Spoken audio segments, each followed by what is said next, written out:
ഓരോ കഥാപാത്രങ്ങളെ ആവാഹിച്ചുകൊണ്ട് ഒരു മാജിക്കാണ് നമുക്ക് മുന്നിൽ കാണിക്കുന്നത്. കൺകെട്ട് വിദ്യ എന്ന് നമുക്ക് മാജിക്ക് ആ ഒരു രീതിയിൽ മാജിക്കിനെ പറയാൻ പറ്റില്ല. ഇത് വ്യക്തമായിട്ട് നമ്മളെല്ലാവരും നല്ല അതായത് ഒരു വ്യാജമായിട്ടുള്ള ഒന്നുമില്ലാതെ ക്യാമറയ്ക്ക് മുൻപിൽ ജീവിച്ച് കാണിക്കുന്ന ഒരു മമ്മൂക്ക. ഏത് കഥാപാത്രമാണെങ്കിലും ഭിക്ഷക്കാരനാണെങ്കിലും പണക്കാരനാണെങ്കിലും രാജാവാണെങ്കിലും അടിമയാണെങ്കിലും ഏത് കഥാപാത്രം കിട്ടിയാലും അതിനെ അത് തൻ്റെതായിട്ടുള്ള രീതിയിൽ വളച്ചൊടിച്ചുകൊണ്ട് അല്ലെ തൻ്റെതായിട്ടുള്ള രീതിയിലേക്ക് അതിനെ മെരുക്കിയെടുത്തുകൊണ്ട് അടിപൊളി കാഴ്ചാനുഭവം കാണുന്ന ഒരു വ്യക്തിക്ക് ഉണ്ടാക്കുന്ന രീതിയിൽ അത് ഏതൊക്കെ രീതിയിൽ ഏതൊക്കെ ലെവലിൽ അവർക്ക് ഇമോഷൻസ് കൊണ്ടുവരണം, ഏതൊക്കെ രീതിയിൽ അവർക്ക് സന്തോഷം കൊണ്ടുവരണം, ഏതൊക്കെ രീതിയിൽ അവരെ ചിന്തിപ്പിക്കണം, ഏതൊക്കെ രീതിയിൽ അവരെ പ്രതികരിക്കുന്ന രീതിയിലേക്ക് ആക്കിയെടുക്കണം എന്നൊക്കെ അറിയാവുന്ന ഒരു കലാകാരൻ കൂടിയാണ് മമ്മൂക്ക. അതുകൊണ്ടാണ് ഇതിഹാസം എന്ന് നമ്മൾ പറയുന്നത്.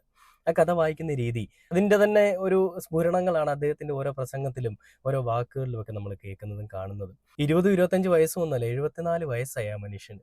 ഈ 74-ാമത്തെ വയസ്സിലും എല്ലാ കാര്യങ്ങളെപ്പറ്റിയും നല്ല രീതിയിൽ ബോധ്യമുള്ള